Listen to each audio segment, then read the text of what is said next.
In the United States, more than 2,500 people have been executed since the death penalty was reinstated in 1976. Of these, approximately 40% are black, despite black Americans making up only 13% of the population. These numbers don't just reflect racial disparities in the justice system, they raise serious questions about fairness and justice. The stories of black death row inmates are not just names in court documents, but complex, often controversial lives. In their final moments, what did they choose to eat? What did they say in their last words? These final meals and last words often carry hidden meanings, revealing regrets, fears, or attempts to justify their actions, with death looming just moments away. Let's explore the stories of these death row inmates, whose names are tied to some of the most shocking cases, and reflect on the cost of their final decisions. 1. Troy Davis, Georgia. On the night of August 19, 1989, in Savannah, Georgia, a horrifying event unfolded when police officer Mark McPhail was shot and killed. McPhail, just 27 years old, was working a security shift at a Burger King when he intervened in an attack on a homeless man. As he tried to help, he was shot and killed. Troy Davis, then 20 years old, was arrested and convicted for this crime based on witness testimony. However, this case quickly gained attention due to doubts surrounding the accuracy of the evidence and the testimony, with witnesses changing their stories multiple times. Davis maintained his innocence throughout his trial, and his case became one of the most prominent in the debate over the death penalty in America. Despite appeals from human rights organizations and individuals calling for a delay in his execution due to doubts about the fairness of his trial, Davis was sentenced to death. On September 21, 2011, after 22 years of legal battles, Troy Davis was executed at the Georgia Diagnostic and Classification Prison. Throughout the years, Davis continued to assert his innocence and repeatedly called for justice. Before the lethal injection was administered, he looked directly at the McPhail family and said, "I want to let the McPhail family know that I did not kill their son, father, brother. I did not kill him. I did not have a gun. I did not kill him. I want to say to the family of Mark McPhail, I'm sorry for your loss. I'm sorry for the pain you have suffered, but I did not do it." Davis declined a special last meal request. He received a standard prison meal, grilled cheese sandwich, baked potatoes, baked beans, coleslaw, cookies, and grape juice. Simple food with no frills, reflecting a resigned acceptance of his fate. Before his execution, Davis not only maintained his innocence, but also expressed regret and helplessness, acknowledging that justice had been hastily carried out and could no longer be undone. 2. Wanda Jean Allen, Oklahoma. On December 2, 1988, in Oklahoma City, Wanda Jean Allen, 39, committed a shocking crime that rocked the community. Allen shot and killed her girlfriend, Gloria Jean Leathers, during a heated argument at the apartment they shared. Allen claimed that she and Leathers had a violent dispute, and in the heat of anger, she grabbed a gun and shot Leathers multiple times, ending the life of someone she had once loved. The crime was quickly discovered when police arrived at the scene and found Leathers' body. With no sign of self-defense or justification, Allen could not control her anger in that moment, leading to a senseless and brutal act. After killing Leathers, Allen fled, but was arrested shortly afterward and brought to trial. Her testimony at trial did nothing to justify her actions, and she was sentenced to death for the murder. After being convicted, Wanda Jean Allen spent years in appeals, but nothing could change the death sentence. On January 11, 2001, after more than 12 years in prison, Wanda Jean Allen was executed by lethal injection at the Oklahoma State Penitentiary. Though she declined a special last meal, Allen's final meal was a simple bag of chips, an understated choice before facing her death. Before the lethal injection was administered, Allen spoke her final words, directed towards God and those in the execution chamber. She said, "Father, forgive them, for they know not what they do." These words were a brief but meaningful prayer, showing a hint of remorse in her final moments. But those words couldn't undo the senseless loss of Leathers' life, a life taken in a moment of uncontained rage. 3. Dustin John Higgs, Maryland. On January 27, 1996, a horrific crime occurred at the Patuxent Wildlife Research Center in Maryland. Dustin John Higgs, along with his accomplices Willis Haynes and Victor Gloria, kidnapped, raped, and murdered 3 women: Tamika Black, Tangi Jackson, and Michonne Chin. The young victims were lured out of a car and taken into the woods, where they were brutally murdered. 2 of the victims were raped before being killed. After committing these heinous acts, Higgs and his accomplices left the bodies in a remote area, where the victims suffered and perished with no one able to save them. This case shocked the public and became one of the most severe murder cases in Maryland at the time. The police quickly launched an investigation and arrested the suspects, with Higgs being the main convict. Although the accomplices were also sentenced, Higgs was determined to be the mastermind behind the kidnapping and murders. Throughout the trial, Higgs was sentenced to death after evidence and witness testimonies confirmed his role in the crimes. On January 16, 2021, after more than 2 decades of imprisonment, Dustin John Higgs was executed by lethal injection at Terre Haute Prison in Indiana. His last meal consisted of a simple meal, including pizza, jelly-filled donuts, and a strawberry milkshake. Though the meal seemed ordinary, it was a stark contrast to the brutal crimes Higgs had committed. Before being injected with the lethal dose, Higgs maintained his innocence. His last words were, "I want to say that I am an innocent man. I did not order the killings." While these words were an assertion of his innocence, they could not change the fact that Higgs had played a role in the murder of 3 innocent women. His final words did not alleviate the pain that the victims' families endured, nor could they bring back the lives lost. 4. Brandon Bernard to Texas. On June 21, 1999, at Fort Hood, Texas, 18-year-old Brandon Bernard, along with Christopher Villalba and 3 others, committed a grave crime. They kidnapped a couple, Todd and Stacy Bagley, right in the renowned military area. After stealing their belongings, the group brutally murdered the couple and then set their car on fire to conceal the evidence. This case shocked the community and attracted widespread media attention. During the trial, Brandon Bernard was sentenced to death. Despite being only 18 years old at the time of the crime, Bernard did not receive a reduced sentence. The case also sparked major debates about Bernard's age and the impact of his mental maturity at that time, especially for such a young individual. On December 10, 2020, after more than 2 decades of incarceration, Brandon Bernard was executed by lethal injection at Terre Haute Prison in Indiana. He requested his final meal, which included a meat pizza and a brownie. A simple choice, nothing extravagant, but a stark contrast to the tragic events of the past. Before being executed, Bernard offered an apology. "I'm sorry, these are the only words I can say that fully express my feelings now and how I felt that day."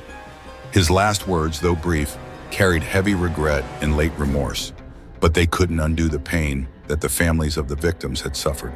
5. Carlton Gary, Bartram, Georgia. In 1977, a series of shocking murders took place in Columbus, Georgia. These crimes particularly alarmed the public because the victims were elderly women living alone. Carlton Gary, the man later convicted of these crimes, committed these brutal acts by strangling 3 women in the simplicity of their own homes. The method of execution left the community in fear due to the brutality and surprise of these murders. Each case marked a reckless criminal with no apparent intent to stop. Not only was Gary convicted of killing 3 people, but he was also suspected of being involved in several other murders and rapes in states like New York and Georgia between 1970 and 1978. These murders shared the same modus operandi and sparked widespread fear in the community. However, Gary's conviction wasn't easy, as throughout the investigation, the evidence and testimonies were vague. The lengthy appeal process only made the case more complex. After years of incarceration and several trials, Carlton Gary was sentenced to death. Although some believed he may have been wrongfully convicted, his sentence was ultimately carried out on March 15, 2018. In prison, Gary declined the request for a special last meal, choosing instead the standard prison meal consisting of a grilled cheese sandwich, sausage, white beans, coleslaw, and grape juice. A simple and unremarkable choice. When asked to make a final statement, Gary refused to speak. He offered no apology to the victims' families and declined a prayer before the execution. His silence during his final moments left many feeling that there was no remorse or regret for the crimes he had committed. 6. Napoleon Beazley, Texas. On April 19, 1994, in Tyler, Texas, a shocking murder occurred. Napoleon Beazley, just 17 years old at the time, along with 2 accomplices, planned to steal a Mercedes-Benz from 63-year-old businessman John Luddick. This crime was not just a robbery, but also a brutal murder. After entering Luttig's home, Beazley's group murdered him in his garage, where the sound of gunfire echoed, ending the life of an elderly man and forever altering the lives of his family. However, Beazley's crime didn't stop there. After Luttig was killed, his wife, Mrs. Luttig, who was present in the house, became the next victim. She was shot, but fortunately survived. Immediately after being caught, Beazley was sentenced to death and went through a lengthy appeals process. However, on May 28, 2002, his sentence was carried out. During this time, Beazley did not request a special last meal and instead accepted the standard prison meal. In his final moments, when asked for his last words, Napoleon Beazley spoke an hauntingly regretful sentence. "The act I committed to get here wasn't just cruel, it was meaningless. But the person who did that is no longer here. I am that person." This statement not only showed late remorse, but also reflected a resigned acceptance of his responsibility for the tragedy. 7. Robert Earl Butts Jr., Georgia. On March 28, 1996, a shocking murder took place in Baldwin County, Georgia. A crime that not only rocked the local community, but also the entire judicial system. Robert Earl Butts Jr., along with accomplice Marion Wilson Jr., brutally murdered Donovan Corey Parks, a prison guard, in a sudden, violent attack. Parks, while on duty, was approached by these two criminals who asked for a ride. However, instead of receiving help, Parks became the victim of a senseless robbery. After giving them a ride, Parks had no idea this act of kindness would lead to his own death. Once the vehicle stopped, Butts and Wilson shot and killed him on the spot, then stole his car and fled the scene. This act not only took the life of an innocent man, but also betrayed the trust placed in a community protector. After committing the crime, both suspects were captured and faced the legal consequences of their actions. Butts and Wilson showed no remorse for their actions throughout their time in prison, and their death sentences were the result of a thorough investigation and a fair trial. On June 20th, 2019, Marion Wilson Jr., Butts' accomplice, was executed. Butts, facing his own consequences, had to reckon with the unavoidable result of his actions. While many death row inmates request elaborate and lavish final meals, Wilson asked for a simple yet somewhat special meal: a fully loaded pizza, spicy chicken wings, pecan butter ice cream, apple pie, and grape juice. A meal that contrasted sharply with the crimes he had committed. When asked for his final words before the execution, Wilson simply replied, "I have never taken anyone's life in my life." This brief statement, filled with denial and a lack of awareness about his actions, raised questions about whether he truly felt remorse or was merely offering an unfounded excuse. His last words seemed to reaffirm his inability to acknowledge the severity of what he had done, even though his fate had already been sealed and justice had been carried out. 8. Alton Coleman, Ohio. In 1984, Alton Coleman committed a series of crimes across multiple states that shook the nation. Along with his accomplice Deborah Brown, Coleman murdered at least 8 people, including victims from various backgrounds. Coleman's criminal acts were not limited to murder, but also included rape, kidnapping, and robbery. These violent acts occurred across multiple states, from Ohio to Michigan, Indiana, and Illinois, creating a bloody crime spree that lasted throughout the year. The crimes committed by Coleman and Brown left the community in shock. Coleman's crimes were described as extremely brutal, with many of the victims being tortured before being killed. Their deaths sparked a wave of outrage, especially due to the bloody nature and savagery of the murders. Coleman and Brown were captured after committing several murders, and the police's pursuit lasted for months. In 1985, after being convicted, Coleman was sentenced to death. Although he never showed remorse for his actions, he continuously sought appeals in an attempt to delay his execution. However, justice was eventually served on April 26, 2002, when Alton Coleman was executed at the Ohio State Penitentiary. Coleman's final meal request was a lavish one. He asked for a well-done filet mignon, fried chicken breast, baked potatoes, corn on the cob, dinner rolls, and grape juice. This meal, which seemed to be fit for a celebration, was ironically the last meal of a criminal who had caused immense pain. The contrast between the meal and the brutal acts he had committed was striking. When asked for his final words before the execution, Alton Coleman refused to speak. His silence was not just a refusal to offer final words, but also an assertion that he had nothing to say before facing death. No apology, no remorse, just an absolute silence. In those final moments, justice was executed, but it could not erase the scars left by Coleman on the victims' families. 9. Corey Johnson, Virginia. In 1992, Corey Johnson was convicted for his involvement in a series of murders related to drug dealing in Richmond, Virginia.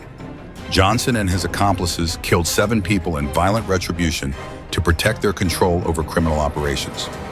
Although he expressed remorse for his actions throughout his time in prison, the victims' lives could never be brought back. On January 14, 2021, Corey Johnson was executed by lethal injection at the Terre Haute prison in Indiana. His last meal consisted of pizza, jelly-filled donuts, and a strawberry milkshake, though the donuts were not provided. These simple dishes stood in stark contrast to the violent past he had left behind. Before his execution, Johnson offered a heartfelt apology to the families of the victims. "I hope you find peace." He admitted to acting blindly and foolishly when living on the streets and felt that he had taken shortcuts in life. Johnson also expressed gratitude to his family and the support team he had during his incarceration. In his final words, he also lamented the missing dessert, saying, "The pizza and strawberry milkshake are great, but I didn't get the jelly-filled donuts I ordered. What's going on here? Something's got to be fixed." These words, both lighthearted and full of regret, reflected the tension between deep remorse and the small, mundane concerns of life. Johnson ended his final statement with, "I'm at peace." While these words might have brought him a sense of tranquility, they could not ease the pain his victims' families had to endure. 10. Franklin DeWayne Alix. Franklin DeWayne Alix is known for his chilling criminal record. Between August 1997 and January 1998, he committed at least 3 murders, 2 attempted murders, 9 robberies, 2 rapes, and 4 kidnappings in various apartment complexes in Houston, Texas. The brutal nature and severity of his crimes created a sense of fear and confusion in the community. Despite being convicted for these violent actions, Alix's trial continued for a long time with multiple appeals. Eventually, despite his defense, he was sentenced to death. On March 30th, 2010, Alix was executed at the prison by lethal injection. Before his execution, he declined a special last meal, opting instead for the standard prison meal. This decision symbolized his cold indifference in his final moments, as well as his silence regarding the fate he had created for himself. When facing death, Alix's final words were, "I'm not the monster they've painted me to be. I've made so many mistakes that have caused you to lose your son. I was wrong, I made poor choices. I'll take this to my grave. I'm at peace with myself." These words expressed regret for his actions, but also an acceptance of the inevitability of his fate. Yet no amount of regret could undo the suffering that his victims' families had experienced. 11. Joseph Lewis Clark. On January 13, 1984, Joseph Lewis Clark committed a robbery at a gas station in Toledo, Ohio. During the robbery, Clark shot and killed employee David Manning after being asked to hand over more money. This was just one of 2 murders Clark committed in a short span of time, having also killed convenience store worker Donald Harris the day before in a similar robbery. Clark's crimes shocked the community, and after being apprehended, he was sentenced to death for his brutal actions. This case not only rocked Toledo, but also sparked discussions about the violence in society and the underlying causes of such behavior. On May 2, 2006, Joseph Lewis Clark was executed at the prison by lethal injection. In contrast to his horrific crimes, Clark requested a final meal of jumbo shrimp, T-bone steak with A1 steak sauce, fried chicken wings, French fries, dinner rolls, cherry pie, and Pepsi. A meal that, while not extravagant, seemed almost lavish compared to the horrors he had inflicted. When asked for his final words, Clark didn't express remorse for his crimes, but simply said, "I want to apologize to the Manning and Harris families for taking their loved ones from them." This brief apology, though insufficient to ease the pain of the victims' families, was one of the few things Clark could offer in his final moments. 12. Elroy Chester, Texas. In the summer of 1997, the peaceful community of Port Arthur, Texas, was shattered by a series of brutal crimes. Elroy Chester, a man with a violent criminal history, began committing a string of murders, rapes, and robberies. Between August 1997 and February 1998, Chester carried out a series of merciless attacks that left the community in shock and fear. The crimes were particularly heinous as they targeted innocent victims. including Willie Ryman III, a firefighter. Chester's murders were not just the taking of lives, but also violent assaults on the safety of the community. The details of these crimes left a lasting imprint on the town, highlighting Chester's brutality.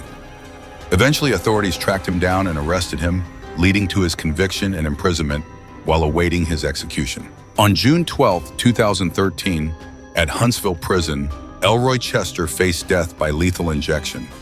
In stark contrast to the heinous crimes he had committed, Chester's final meal was simple: grilled pork ribs, mashed potatoes with gravy, and green beans. A modest meal that seemed to offer a sense of attempt at reconciliation, perhaps as a last-minute attempt to soften the cruelty he had wrought throughout his life. When asked for his last words, Chester expressed a late form of regret. "I just want to say that I don't want you to have hatred in your heart toward me." His words reflected some remorse, but they likely could not erase the deep pain experienced by the victims' families. While Chester expressed regret for those who had lost loved ones, forgiveness was perhaps too difficult to extend in that moment. 13. Robert Wayne Harris, Texas. The late 1990s in Texas was a period marked by violent murders and rampant crime, and Robert Wayne Harris emerged as one of the notorious criminals of this era. Between 1999 and 2000, Harris committed a series of robberies and shootings, killing 6 victims in brutal attacks across Texas. His actions not only left behind devastating consequences for the victims, but also rocked the entire community. After his crimes, Harris was arrested and sentenced to death. Despite his conviction for murder, Harris maintained that he did not feel remorse or wish to change his actions.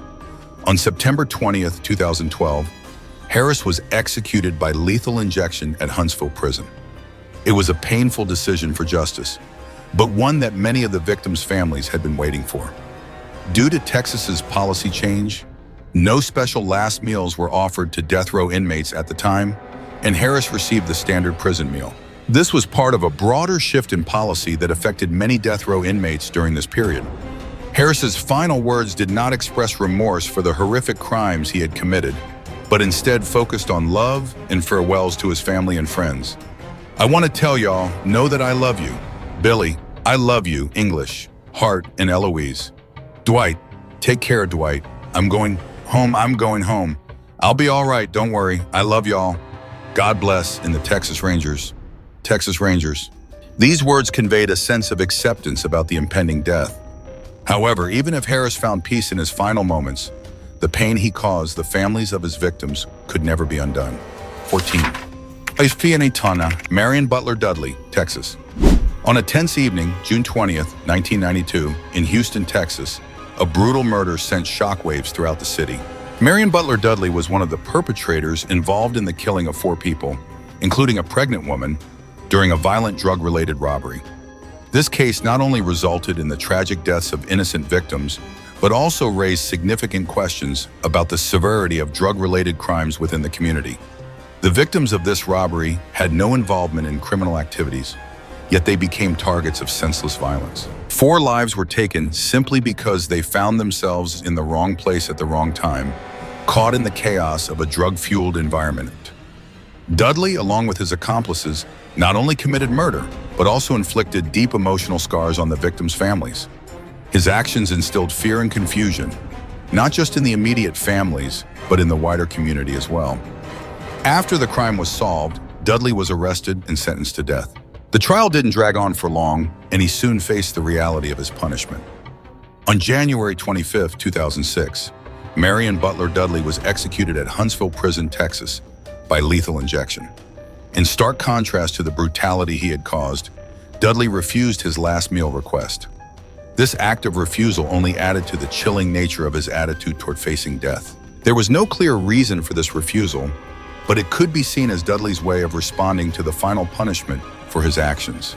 By turning down his last meal, Dudley might have been expressing his defiance and not regretting his actions. Or perhaps it was simply a form of acceptance of his fate. No last words were recorded from Dudley.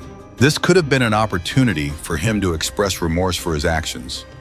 But his silence only heightened the coldness and eerie nature of the situation for those affected by his crimes. The victims' families were left not only mourning their lost loved ones, but also grappling with unanswered questions. The names in this video represent just a small part of the complex and vast landscape of justice and punishment. From last meals to final words, each story serves as a reminder of the cost of crime and forgiveness, of the decisions that each individual must ultimately bear responsibility for. But does punishment truly bring peace to those who have lost?